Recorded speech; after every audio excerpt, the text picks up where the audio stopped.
Oops. Hey, this hangout is live on here. And I'm still messing around with the computer. Yay. All right. Ladies and gentlemen, you are attending Miracles and Wonder inaugural Perfect Present preview. Conversation. Conversation. Let's show you our poster. What poster? No. Oh. This is our poster. Yes. It says, the perfect present. Your invitation to an effortless life. That is, unless you want to make it effortful. Now you can continue along your merry way. Just like I do. You can make it there must be difficult or as easy as you like. There must be some advantage in that, Miss Louise. There must be some advantage. Making it effortful. Indeed. Well, no one drives to the other side of the country to make it easy. Oh, I know, instead of just staying home and having a rest, I'll drive to the other side of the country. Yeah, but effortless doesn't mean don't do anything. Uh, Effortless means be yourself. Don't give yourself a hard time for being yourself. Acknowledge all the things that you are as incredibly essential and worthwhile. That's what effortless is. So it is your invitation to an effortless life. So it's an invitation. You don't have to come with us. Well, I think that's what that whole permission to play is. You don't have to. Full stop. The rules that you've made yourself, the rules that you've decided, I'm not allowed to say this, wear that, whatever rules it is that you've made, really they don't exist. I don't know, especially in those places that feel really tight.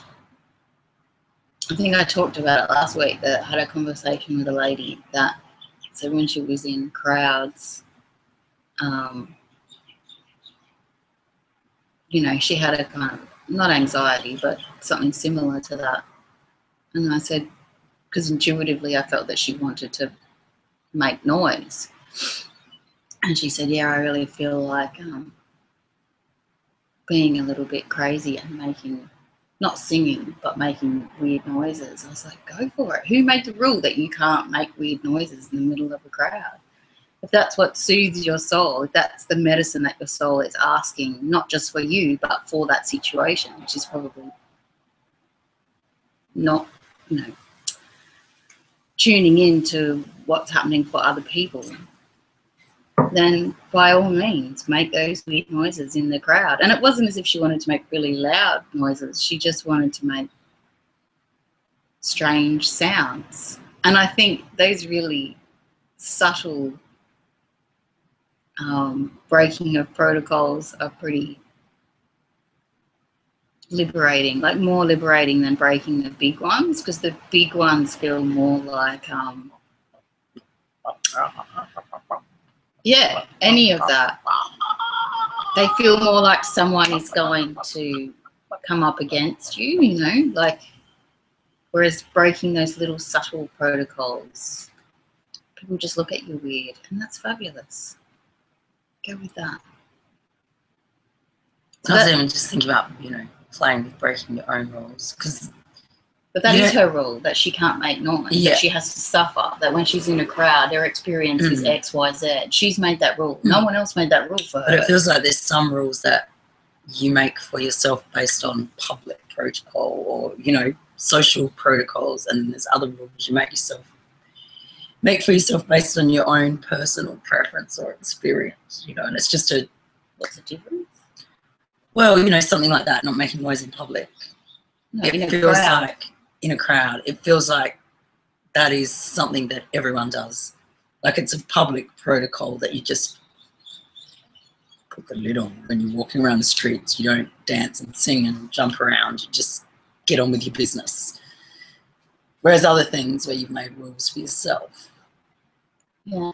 I'm just thinking about all those people that speak really loudly on their phones, or I don't see a lot of people being quiet when they're in a crowd. Well, no, but that was the other thing I was going to say. You Yeah. can find exceptions to your rules everywhere as well. Yeah. Like, even if you do have a really strong rule for yourself where you think you're one particular way and you think you always operate in a certain way, you can find plenty of places where you're already not operating by your own rules. Yeah. You know, where you make the exception to your rule. Yeah. I was trying to think of an example for myself, but I'm not sure what it is.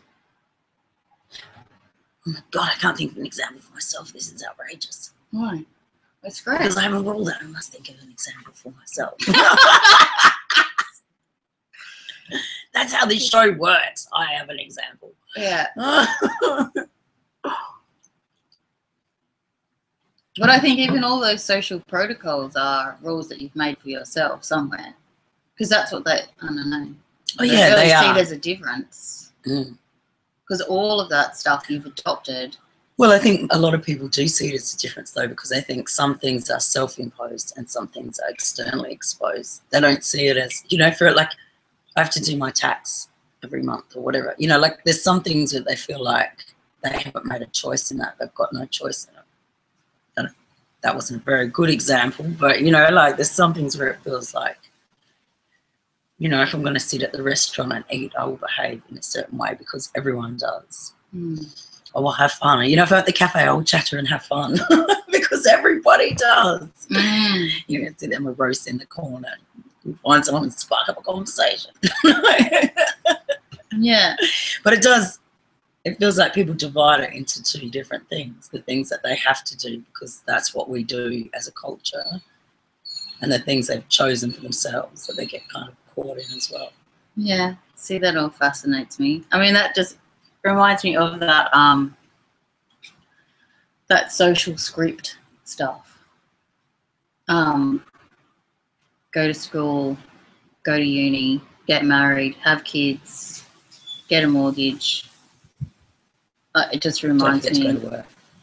Did I say get a career? Sorry, get a career, get a mortgage, buy a car, upgrade your possessions every 6 months, go on family holidays, send your children to good schools, then universities, make sure they do lots of extracurricular activities that are quite expensive that require the purchase of items. That kind of social script. Just fascinates me.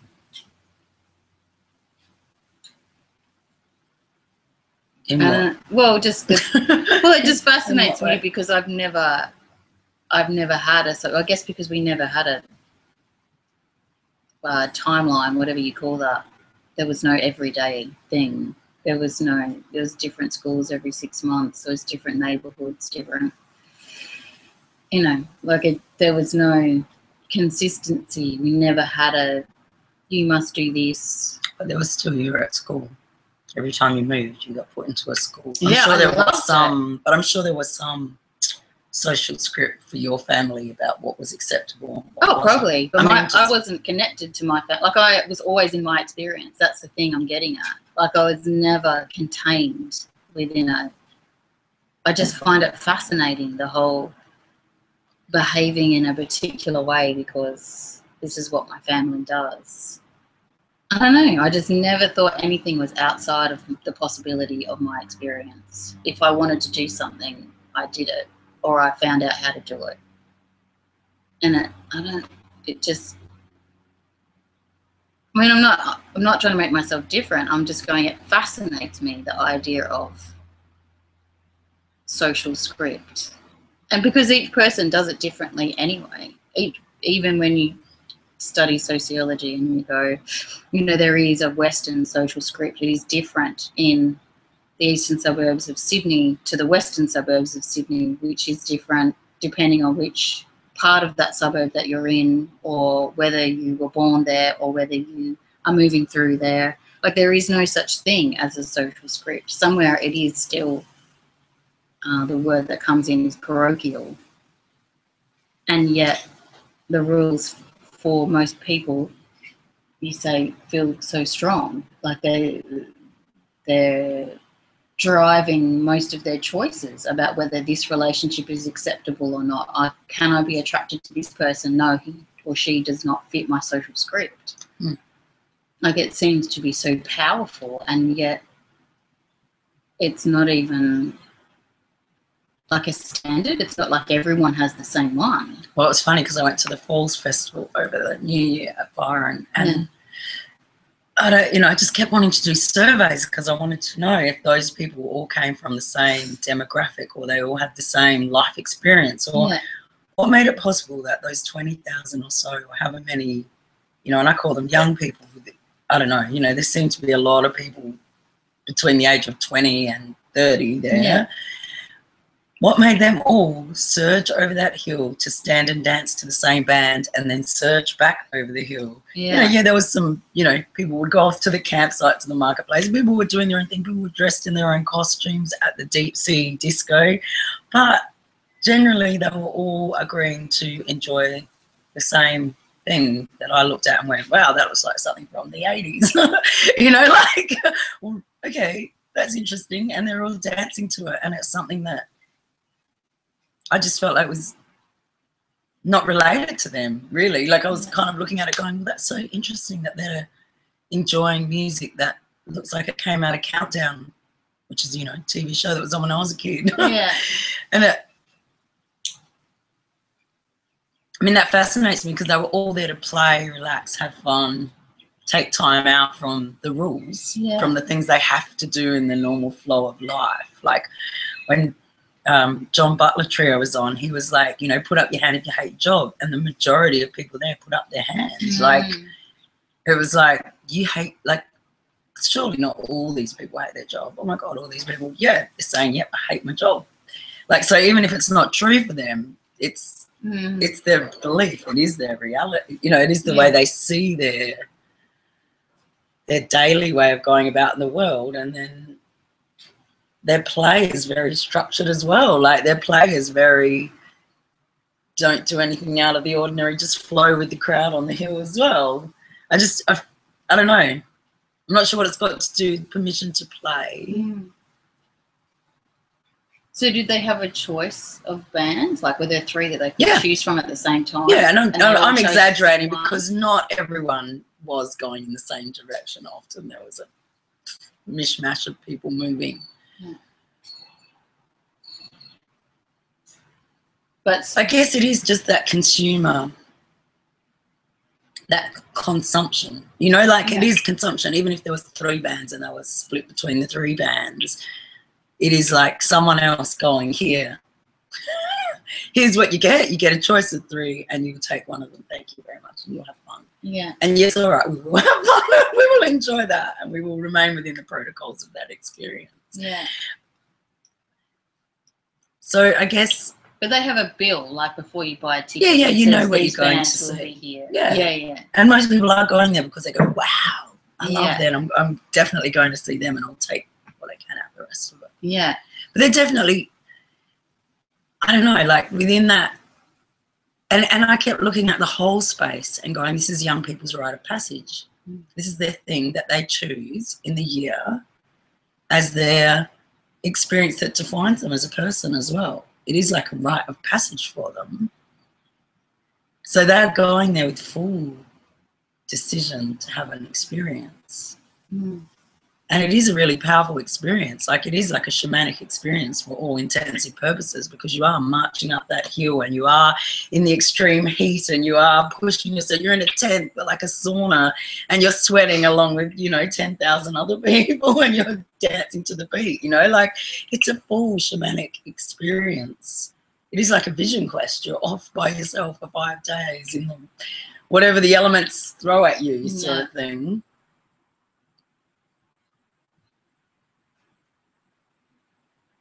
And it is amazing, like you can. That's the thing. The way you look at it is what it will be as well. And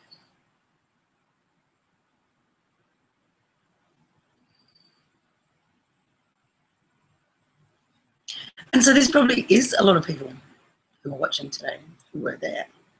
Interestingly enough, hello. And You may be wondering what's going on here, because this is not our normal format either. Talking about permission, perfect present, and all our permissions. Yeah.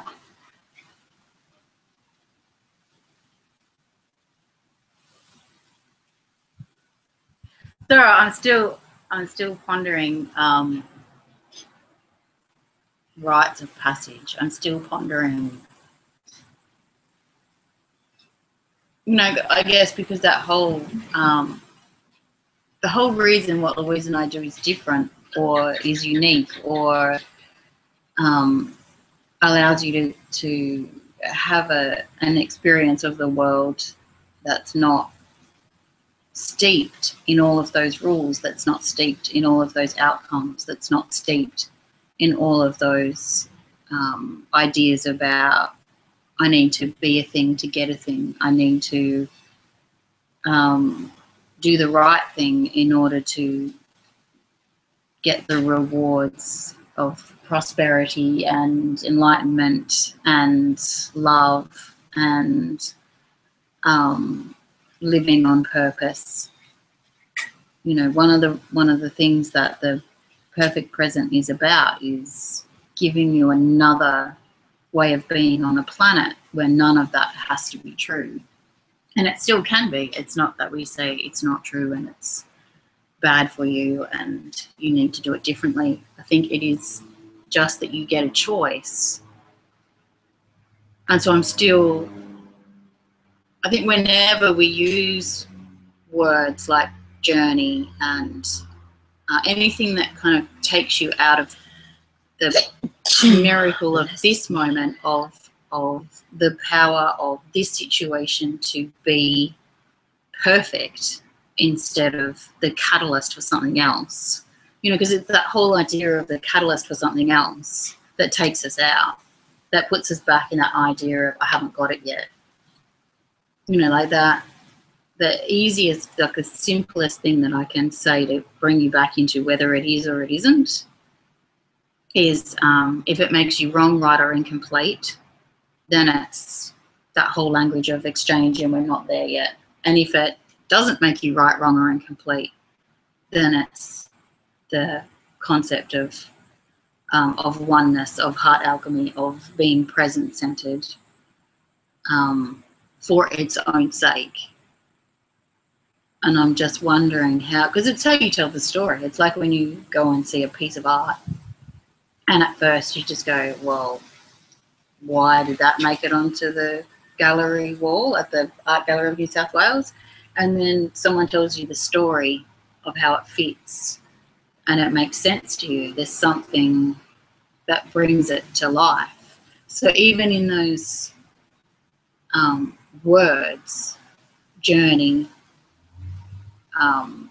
intention, whatever, like if the concept can keep you present, then it still works. Like it still fits with the idea of not making you right, wrong, or incomplete. But if the language is tied to a concept that takes you out of that and makes you right, wrong, incomplete, then it's that whole child tasting, I am becoming, not being. And I'm not sure how that, because it feels like that script, that social script and those ideas of, you know, we need to affect certain things, or, I mean, I'm not very open. Even though I work with all of this stuff, it seems that those ideas don't stick in my head. I don't seem capable of being able to regurgitate them very well. But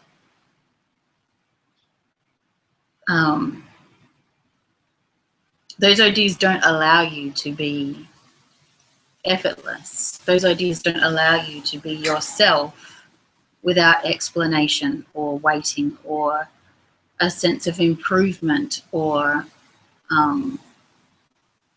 a sense of play. Like there's always a good basket, bad basket, and there's always a ticking off of things yet to be completed. So even in that first week, having New Year's where people went and had an experience. Was it an experience, or was it something that you put in one of those baskets? You know, was part of that taking you out? Was part of that making you wrong? Was part of that making you right? Was part of that making you incomplete? You know, because we did Christmas, and then New Year's seems like a different world altogether. And even that explanation of what's happening for you right now, you read that Cancer, was it a Cancer moon thing yesterday? Yeah. And somewhere that's, you know, even if you hadn't read that and something was happening for you and emotions were coming to the surface and you were thinking about relationships from the past and you were trying to make sense of events in your life, if you lived in the perfect present, if you were practicing these things as part of your cosmology, you would still surrender and go, I know this is happening for a reason, and you would play with it. You would not have gone, oh my goodness, it's very intense and you know, whatever. Like it's a Can you just talk about the line though between I know this is happening for a reason, yeah, and I'm going to have an experience where I learn from this and become a better person to grow into something else. yeah, Like, because it feels like it's a very fine line between I'm having this experience for a you know, it's happening for a reason, and the way we look at a situation and go, oh, the reason, you know, I have to suffer this. Yeah. I have to suffer this thing so that I'll become a better person, so then in the future I will get XYZ or look like XYZ or be XYZ, whatever it is. Yeah. Like you said before, you know, I'll have the abundance, I'll have the love. Yeah. I'll manifest the intention that I'm struggling here to manifest. Yeah. Like, because it feels like, I know for me, that sense of how is this moment serving me is a powerful key somewhere to allowing me to drop in and acknowledge what's happening right here, right now, and be present to. And I want to bring it back to the play again, to the playfulness of the moment, to be able to play in the moment and be free to jump wherever the moment takes or wherever your intuition takes you in the moment without getting caught in your own rules, or, you know, whether it's society's rules or your rules or whatever, whoever's rules you want to put it to. But that sense of, you know, not getting caught in that things are going to play out a certain way. Yeah. There is a sense of that, because that is one of the key things, or, you know, one of the key questions that Mel throws around and I've used a lot for me to free out is going, how is this serving me in this moment? But it's also been a kind of a bit of a catch for me when I've used it, and I want to say in the wrong way, which is part of the loop of those paradigms, the right, wrong, the polarities paradigms. There's a loop there that we seem to get caught in, where we use the questions to make us wrong, rather than dropping us right into the experience and allowing us to expand our ability to be in the experience from all of us, from all of ourselves. So I'm not sure what it is, but I just know for me it is that sense of that very question, how does this serve me? But then not getting caught in the, how does this serve me because I'm wrong now and I need to get right for later. Yeah. I think it's like the sense of this is happening for a reason is what gives you permission to let it move through you. So instead of looking for a reason to explain it, if an emotion comes up, it is, okay, this is unexpected, this is happening for a reason. And it just allows the feeling or ideas or memories or, you know, physical sensations to move, because you're not catching onto them and saying, like putting a label on it and saying, oh, this is torture from the past, or this is because I haven't tied up any loose ends, or this is because of this.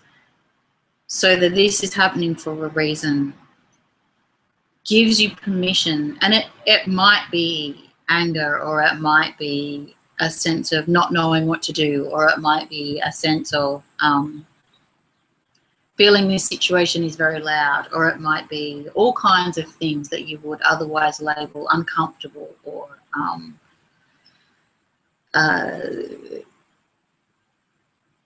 I want to say like sickness, something that you want to fix, something unsatisfactory.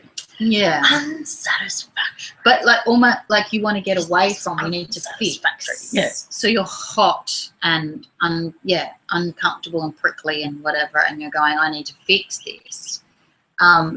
In there, I know this is happening for a reason. It's I'm hot, I'm uncomfortable, and it's prickly.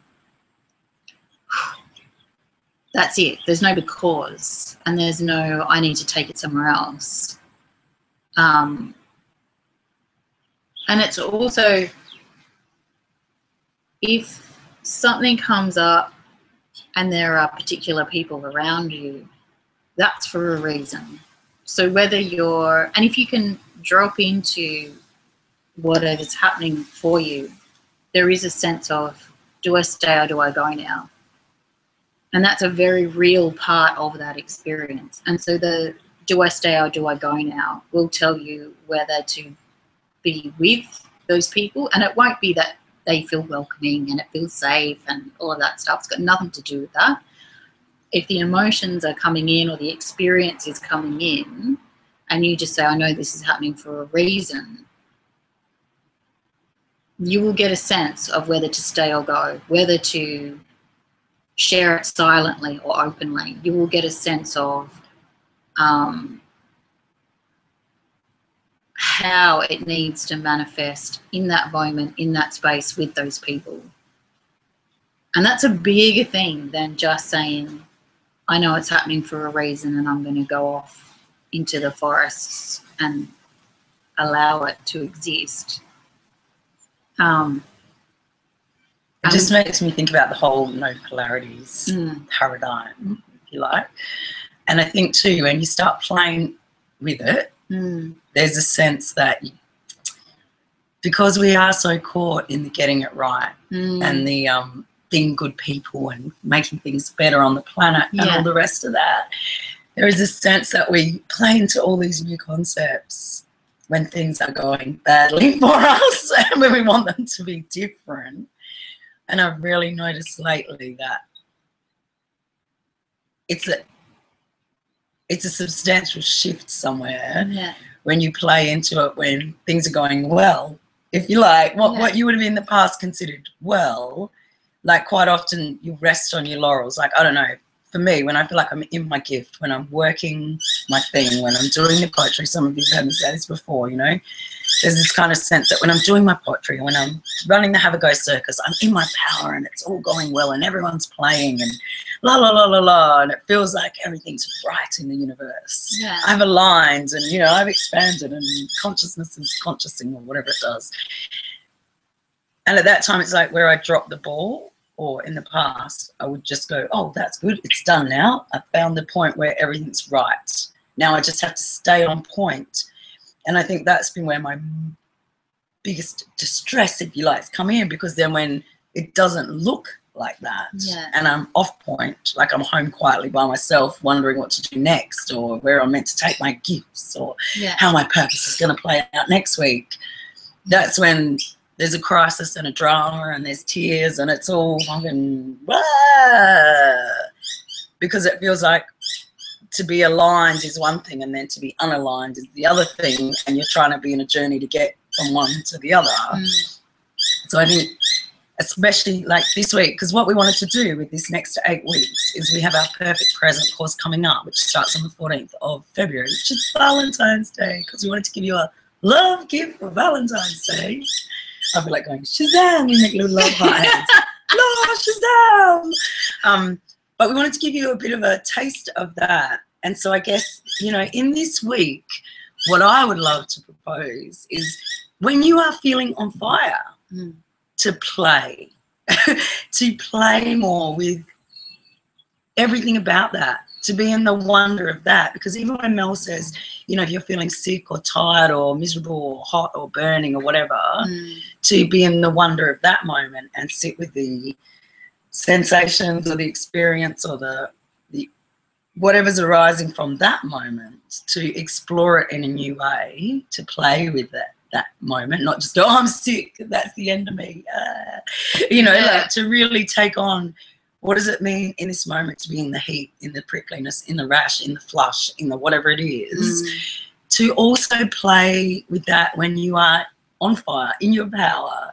Like, because I think what I've been noticing is I miss a lot of download information experience because I'm kind of coasting when I feel like everything's going right, if that makes sense. So, and I know it's not to put it into right and wrongs or good and bads or, you know, on fire, off fire, whatever you want to call it. Yeah. But it feels like being able to take all the experiences that you're having and play into them in a new way of expanding the way you let your senses play. Yeah. And I think it's very just like kind of at the beginning of the journey for you, it's kind of exciting because it helps you come right out of the duality thing straight away. Whereas it took me a long time because I kind of got stuck playing in when things aren't right, and I was still kind of thinking, oh, if only I could fix this, then I would be aligned, and then my power would be in, or then I'll be a living master, whatever it is that you think you're going to get out of playing with us or playing in this course. You know, then my gifts will be activated all the time and I'll be having this powerful effect on the world and everything I don't like will change. So it just feels like there's the shift is in the every moment's the opportunity, not just the moments where you think you might be able to change something if you play in a new way in the world. Yeah, no, it's not about, well, because I think the difference between the feeling on fire and the being in the corner or whatever it is the universe makes sense or it doesn't. You feel like it's okay to be you or you don't. You can recognize where it's effortless being completely embodied or you don't. Like, it really is just a difference between seeing it or not seeing it. It's not that it's true and not true. That's where the right and wrong comes in. I mean, you can't separate from your divinity. You can't separate from the energy of the universe because you're made of it and it is made of you. It's not something that you can disconnect from or disalign from or corrupt or taint or, you know, it's impossible for you to not be. It's perfectly you, connected, divine identity, powerful, whatever words make sense to you. It's impossible for you not to be that. Whatever the core far off enlightened thing you think that you might be if you did it right along the way, is who you are right now. And whether you can see it or not is the difference. And being able to see it or not is often a lot of the conceptual stuff, but it is also about what comes to the surface so that you can have a conversation with your soul about it. Because there's something in being able to have that conversation with your soul about it that allows you to see how the universe is perfectly balanced and aligned, and it always has been and it always will be. There was something else I was going to say about play. I was just going to say too about giving yourself permission to play with yourself. Yeah. Sounds like fun. But giving yourself permission to play with the experience you're having right now. Like, one of the things that will take that ability out is the comparison with other people, or looking at other people's experience and going, well, I want it to be, you know, oh, Louise wrote me this poem and she was so psychic, she could pick up on things, la la la la, I want to be like her. You know, like, I want my gift to come out in that same way where it touches people in the same way, or whatever. You know, whatever your aspirations or whatever the thing is that triggers off that feeling that you want things to be different. Like, it's like, it feels like that can be a real inhibitor to being able to play and expand into the actual experience you're having. And I just get this sense of being free enough to download what is there for you, because it feels like the experience you're having is this perfect gift for you that totally serves you. Yeah. Exactly how it is. It's not about changing it. It's about fully dropping in you know, some people would say, you know, bringing your soul home, being present to experience. So there's a million ways. You know, some people might say it's connecting to the oneness, the divinity, whatever. Yeah. But it's going to be completely unique to you. What it manifests as. You know, like what it look. What when I say manifest as, I just mean the way it plays. And it's not just how you think about it, how you feel it, how you intuit it, how your heart opens to it, but there's a whole 100 other layers of energy that we don't have language for, which is also part of the play journey that me and Mel are on, is playing with how to work together and express together things that appear very different, because the way Mel and I manifest our way of walking the journey of a living master is very different. And, you know, for one, I'll call myself the Headless Buddha, and know that by that, what I mean is that it might look like I'm a chook running around with my head cut off, going in all different directions at once, but it's still part of the living master journey for me. Or, you know, when I say journey, I just mean the walk, where I walk every day is being a living master, but it looks very different. And in that, we are operating through very different lenses or sensory experiences or energetic layerings, or I don't know, whatever you want to call it. But it feels like we're all working together to create a language around that, to connect in interesting ways. And I go to commune. To commune, because it isn't that sense of we're trying to create something, or we're trying to change something, or it's trying to do anything. It is just, I was going to say, for the pleasure of the moment. It's wu-wei. It's effortless. It's wu-wei. So there is a sense of that play where you don't give yourself a hard time is about how do you feel loved. So there's lots of material around that, and there's lots of processes that we'll go through, and that's, I mean, even over 8 weeks, it's not enough time to get into it. But it is a sense of that effortlessness is tied to how can you know that you are uniquely and perfectly designed for your mission, and that dropping into that energetic, knowing that you are perfectly designed for your mission, allows you to have an experience of all of your aspects in a new way. And in focusing from that point, your life is then conscious of your divine identity, which is just the name I give for you being effortless, knowing that you are perfectly designed for your mission. I mean, you can give it whatever name means I am to you. But in being there, all of that planetary work is done as well. So all of this new language that is for the visionaries, there is a sense that all the people on the planet that want to interconnect and work together and make it safe and sustainable and encourage people to be able to explore and play where their soul takes them, this circle of people, they need a language that interconnects everyone, and a language that creates divisions and categories and right and wrong and good and bad, separates people, and it makes it difficult for one person to see the divine in the next person. So this new language is for all of those visionaries to be able to work on the planet in that energetic, where they know that not only are they perfectly designed for their mission, but everybody else on the planet is perfectly designed for theirs. And in working from that point, which is not just an academic cognitive space, there's a very real presence to knowing that that is true. And at first it might feel a little bit, I was going to say complicated, but that's not the word. There are just scratchy. Yeah. Even just scratchy, in the sense that we are so embedded in mindsets or energy fields or whatever you want to call it, of competition and exchange and duality and having to strive for things to be different. Like it's just, it's been our way. Yeah. It's been very much our way on this planet. Yeah. To this point.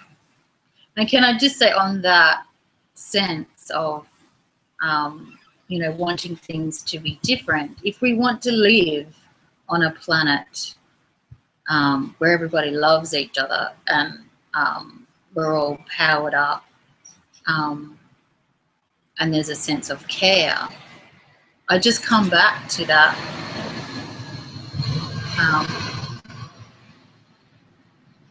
the most empowered thing that you can do for another human being is to see that they are perfectly designed for their mission. It really, I'm not sure how else to describe it, but when you are with another person, if that person looks like, if it appears that they are acting out, or if it appears that they are doing harm, or if it appears that something is going on, some transgression is going on, the most powerful way to be with that person is to love them. And when I say love them, that's a very culturally specific word, but what I mean is to be with them and remind them of their heart song, of their soul's beauty, to remind them of what makes them worthwhile and essential and safe on this planet. And because in doing that, that person's heart opens, and there is something, that's why I call it heart alchemy, because there's some magic that occurs when you're able to do that with someone, when you give them permission it is to confess who they are, and for you to love all of those aspects. Something happens for them.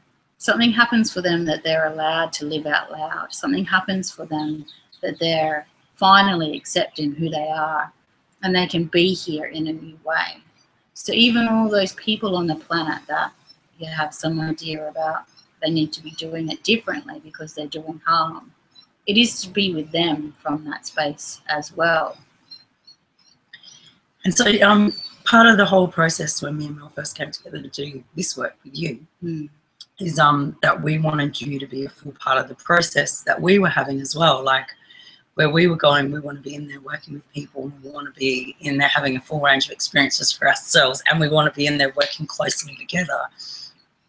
So when we set up this 8-week course that's coming up in February, and then when we decided to do the next 8 radio shows based on the 8-week course, we don't sit down and go, right, on the first show we're going to do this, the second show we're going to do that. We just do it. Yeah. And even to the point where, like, before we started this morning, Mel was like, do you want to do this right now? And I was like, well, I don't even know if I want to, but we'll just do it anyway and see what happens. Yeah. And what I feel would be really beautiful right now is for me to Mel just keep bouncing off each other, but for us all to drop in somewhere. And because I know some of you might have tuned in going, oh, it's all about play today, that should be fun. And it's been quite a concept-driven discussion about what it means to be outside of those paradigms of duality. And so I just feel like to come back into our bodies, to really embody that sense of what Mel was just talking about for yourself. Because it's your own, like she said, every person is fully equipped to be their living master and has all the insights, abilities, tools at their disposal to bring themselves, or to be in a place where they have a perspective on what's happening to them that serves them to stand in their power.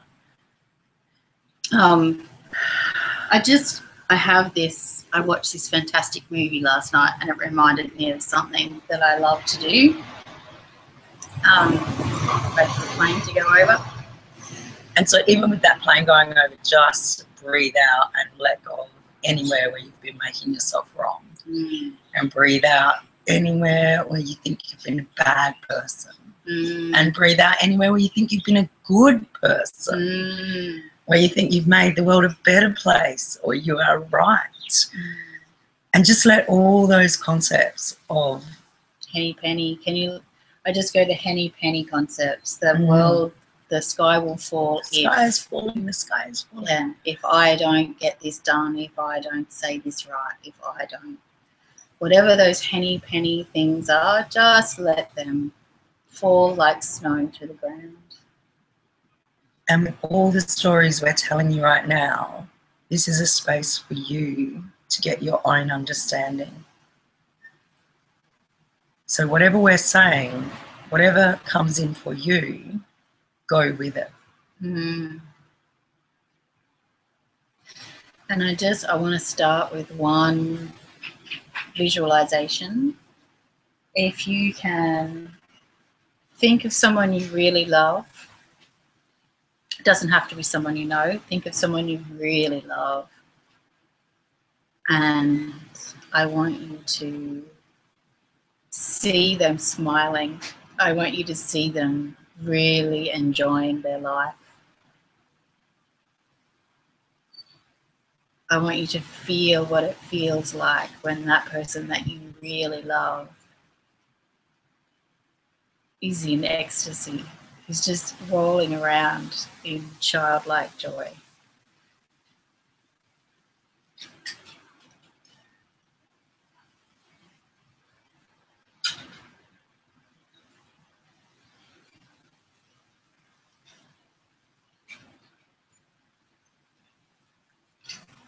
And whatever comes in when Mel says that, let yourself feel it. If you feel something completely that feels opposite or whatever, just let yourself go with.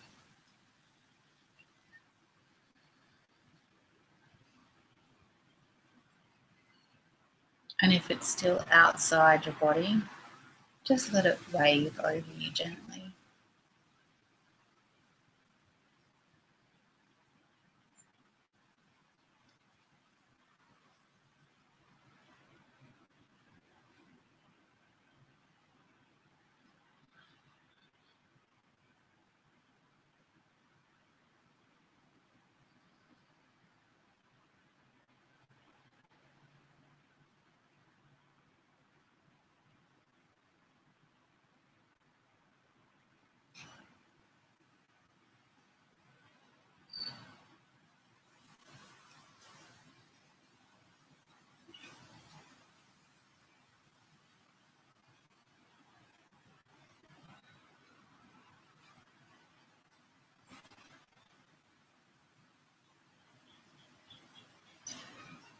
And if there's anything that's kind of caged around you, just really slowly open it up.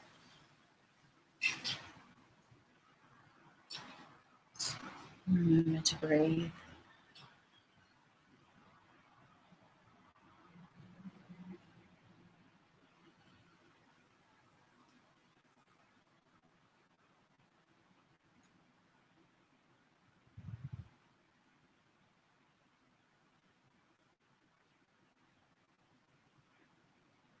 You can see all those little hearts out there. If you feel to, just open the door.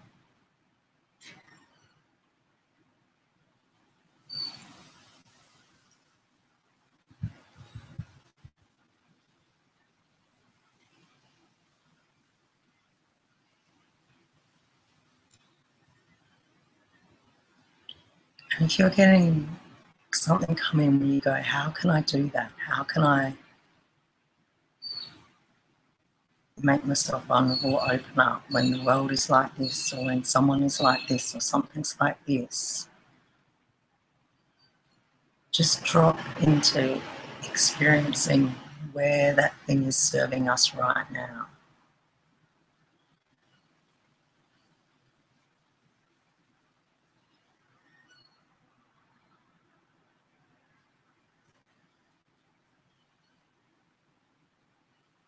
Where's that allowing us to stay safe or feel loved or be a loving person?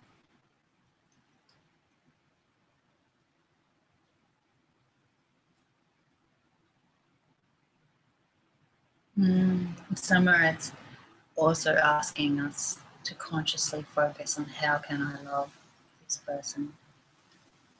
And even that, it's a really magical space. And instead of looking for an answer, that can often be the invitation to open that door.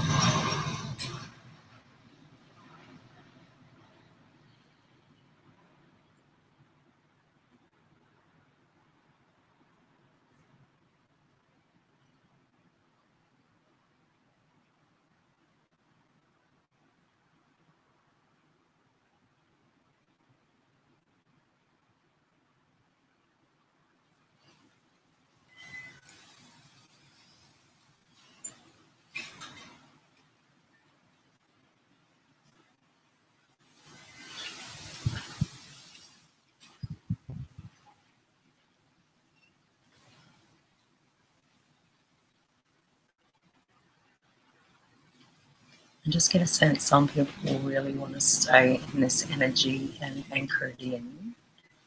So for the people who just feel like they're in something they want to continue, you might want to just turn the tape off now and stay with your process.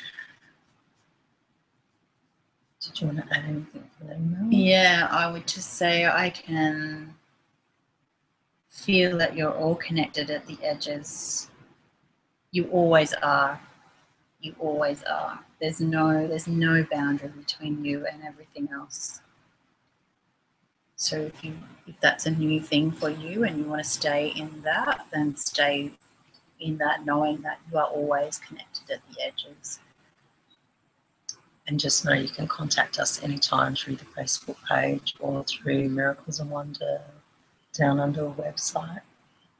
And if you want to turn off now, maybe just turn off and we'll have a little bit of closure with the people who want to have some closure and come back in with us. And for those who want a ceremony, the end of that gentleness, just touch your body all over very gently before you move into any other activities today.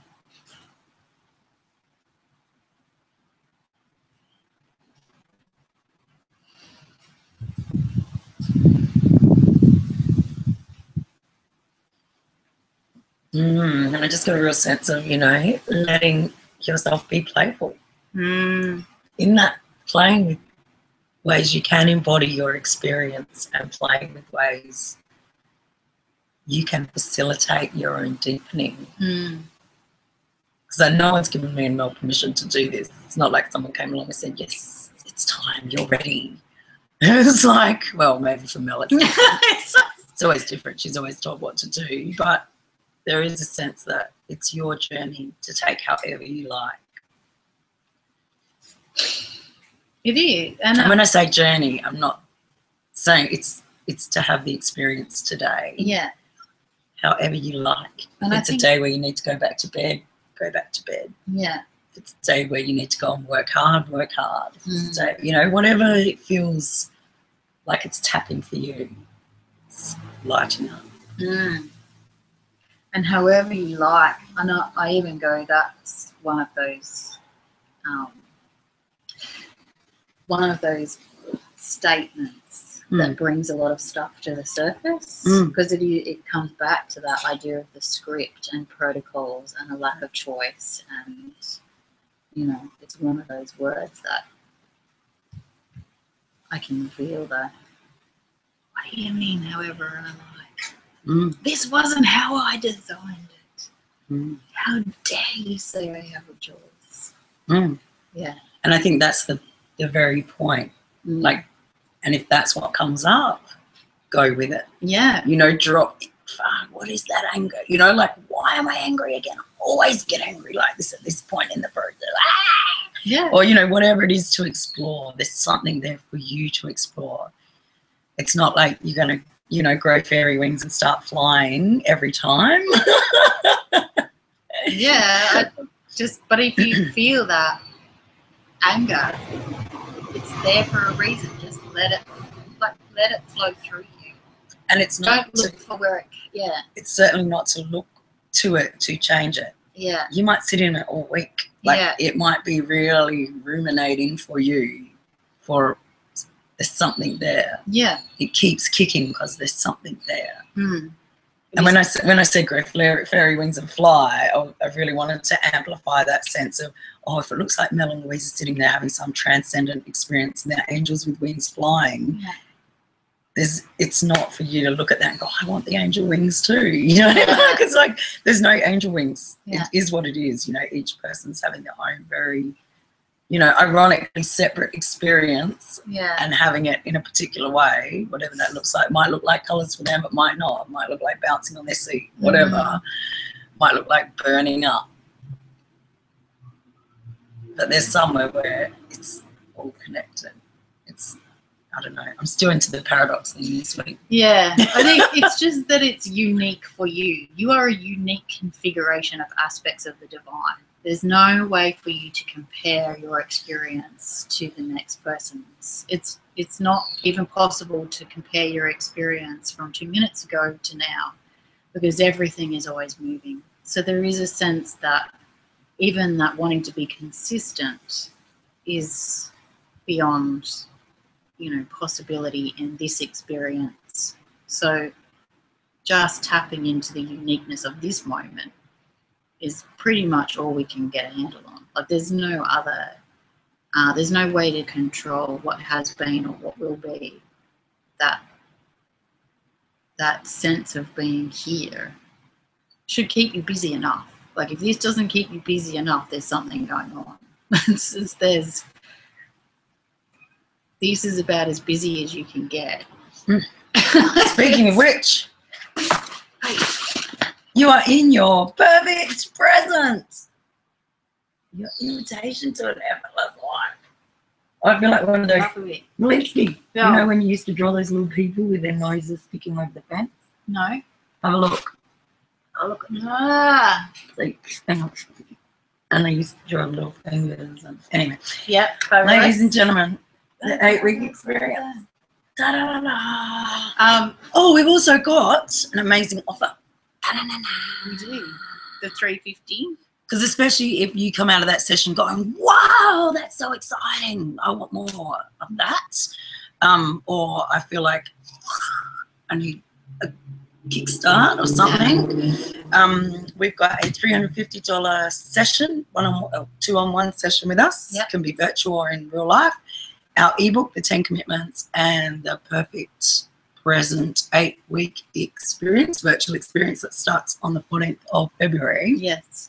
And we'd love to have you in our circle of explorers. So exciting. And there's something about letting, I mean, I know people who've watched this show know this already, but this is really how we are. I mean, it is really, it goes, every conversation we have is magical. We don't just do this for the show and then go off and do other things. I do. I go off and do a lot of other things. I go off and do a lot of other things. But you only play in all areas. But you only think that you're doing other things. Access all areas, I say. You're really... Oh, I also just want to say, Living Days of Destiny is my blog, and one day I'll put something on it, so keep an eye on it. I've been on so many adventures lately. I've been to the Uplift Festival. I've been across the desert to Silverton. I went to a wedding on a riverbank in the Murray-Darling Basin, and I went to Adelaide. My brother's house just had a fire go all the way around. Like, so much has been happening. And we went to Falls Festival and met so many amazing people and wrote poems for amazing. And I was at the Palm Beach Cafe listening to Felicity Lawless. I just feel like every day my adventures are multiplied somewhere. Today I'm at Narang doing Have a Go Circus. Yesterday I was at Broad Beach doing Have a Go Circus. It's like, you know why I'm called the Headless Buddha.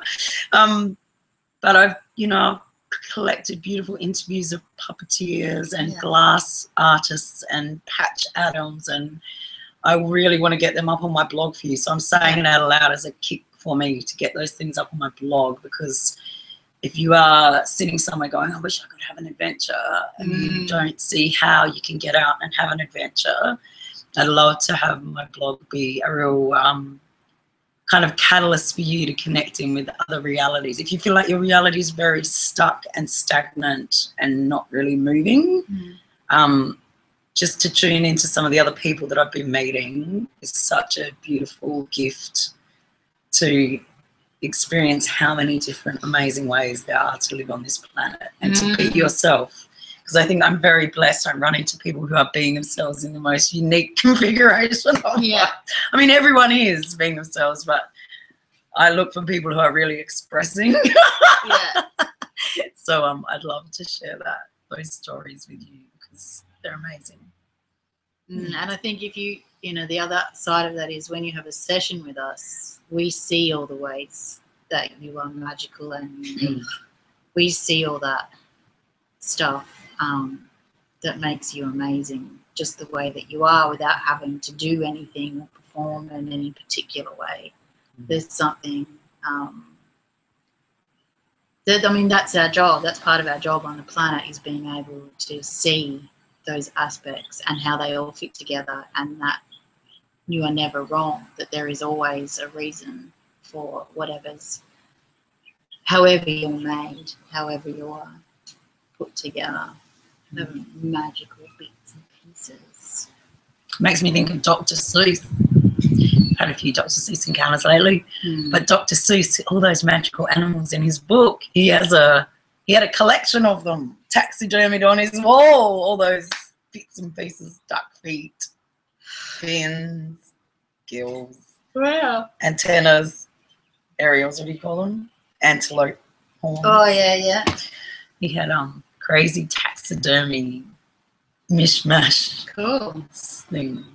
All right, well, I might show Mel that on the internet right now, so I'll have to get rid of you people. So if you want that $350 deal, because normally a session is up to $500 with us, and so you get the session, the course, which goes for 8 weeks, and the ebook. That's at miraclesandwonderdownunder.com, and just go to the store page, and the special deal is on there. We don't have it anywhere else. And also, I just, if you are like, I just need a little bit something else, and you stretch, because I know there's a lot of people after Christmas and New Year who've going, look at my bills, what am I going to do next? The ebook is also $10 separate, and I love writing poems for people, and I'm in many ways gifting them at the moment. It is my gift to the universe. But, you know, whatever you need, we'd love to be of service to you, basically, and make your life effortless. And the course is $123. Yeah, 1, 2, 3. Easy as 1, it's 2, easy 3. as 1, 2, 3. We're so clever. We are funny. So trust your intuition. What does it tell you? It tells you, buy now. This really is like one of those infomercials. Infomercials. Is it? Oh, yeah. You never need a vacuum cleaner to be an infomercial, and a bowling ball. Yeah. Well, it is. I mean, I just think exciting times, people. Exciting times. It is, you know. So many entrepreneurs out there going, right, let's see what we can create together. Yeah. And there's a lot of cross connections and a lot of, I don't know, a lot of pods joining up, I want to say, because we are very lucky too to be going to America with Ken Stone and his little crew of people who've just done the embodied messenger experience. And it's another amazing community of people coming together, as is our community. You know, like it's extraordinary the way we're all linked in right now. So no excuses not to be connected. Yeah, follow your heart, follow your fascination. All right. Permission to play. Permission to play. One experiment. Give them one experiment that they can do today. Well, I do very much feel, which it's, you know, it's for me, it's really a reminder to me, is those moments when I'm like coasting along and feeling like everything's fine in the universe for me. Yeah. I feel like that's where I lose attentiveness. Yeah. It's like I give myself permission to bunk because everything's going well.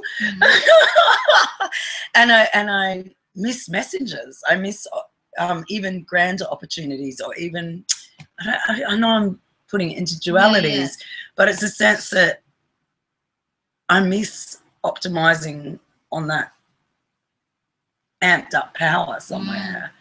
like, I know it's all very well to go, I want to fix my life and I want to address the things that don't feel right better. But it just feels like every moment is the opportunity to play into. And every moment. It's not every moment, because then you're going to start. I know. I get it, people, because then if I go every moment, you're going to go out and you're going to go, right, I'm experiencing this, dropping in. Oh, yeah, it's amazing. Oh, I think I've got a download. Oh, fuck, hang on. I'm off track. I didn't get a download. You know, like, we're really, I think even if it's enough just to go, if you notice that you're giving yourself a hard time at making yourself wrong, to let yourself be is a good place to start. To be a bit more gentle and playful with yourself in the flagellation, the whipping and the telling off and the, oh, how am I going to, the creases in your brow. I don't know. There's some. Yeah. But if you look at yourself in the mirror and see what faces you've been pulling, because a lot of us have been pulling some fairly serious faces. Yeah. And a lot of those faces are to do with when we're taking ourselves out, when we're telling ourselves off, when we're wondering how we're going to fix ourselves and make ourselves right. Yeah. So I think even just going to the mirror and having a look at that face and giving yourself some little cue when that face comes on, that you can smooth it out somehow. Yeah. Give it a bit of a rest, you know, even if you have to put honey on it or something. Yeah. I don't know, you know, do something completely random with it. Yeah. Face paint it. I don't know, you know. I just wanted to say smear your period blood on it. I don't know. Sorry, ladies, but, you know, there's something that just gives you permission to go, that's not where I operate from anymore. Yeah. That's it's, you know, okay, if I go there, that's fine. It's no drama. It's no big deal. Because I think that's what happens. We amplify it. We like, the frown comes in, and then we frown on the frown on the frown on the frown on the frown. We end up with some big headache out here.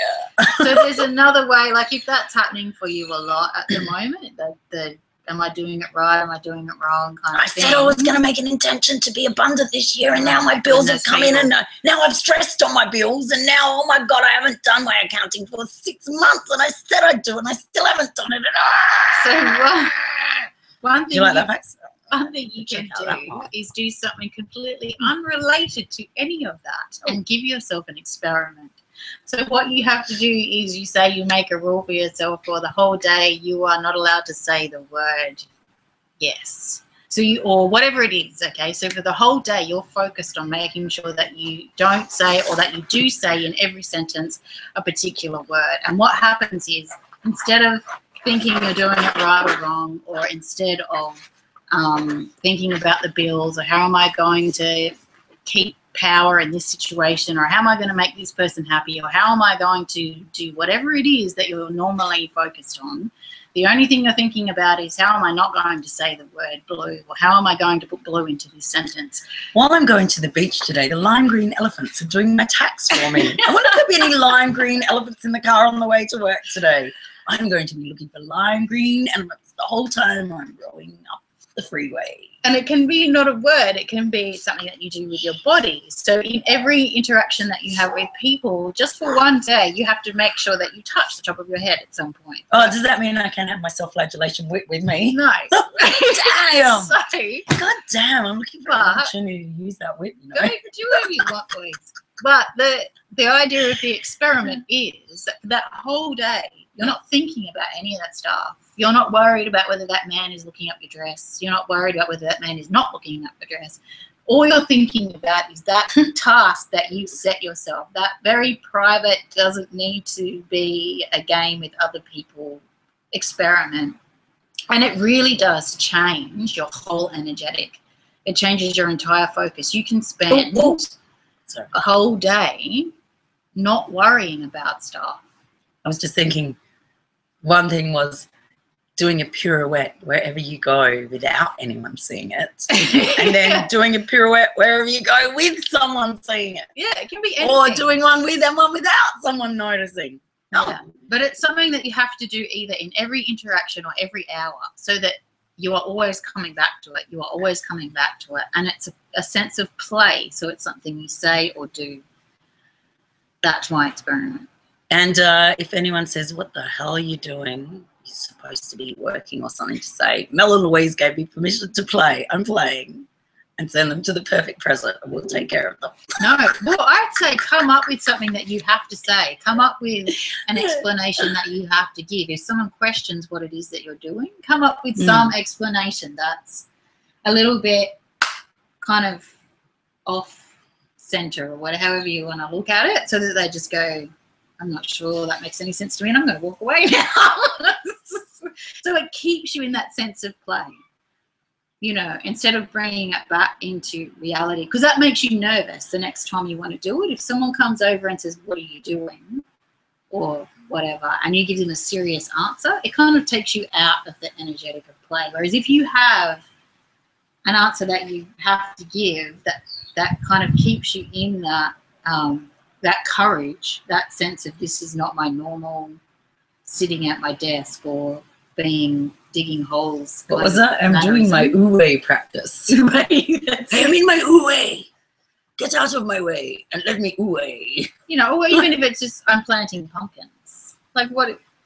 People are going to go, what do you mean you're planting pumpkins? I can't talk now. I must get back to work. Planting pumpkins. Like it does, whatever it is, it just needs to be something that keeps you in that. Because what happens is that sense of play gives you more space energetically. And if someone comes in and questions what you're doing and you give them a serious answer, that space contracts. So in order to keep that space where you feel like you can move energetically, you need to keep that sense of play open. And that sense of play is the ridiculous where you're keeping people guessing. Go forth, be ridiculous, people. And I will go forth and be ridiculous unless I'm going to see you at Naranglen Park to do some circus. All right. Or you're going to call us and have a sesh. See ya. Ciao for now. Lots of love, people. Lots of love. Play into your day.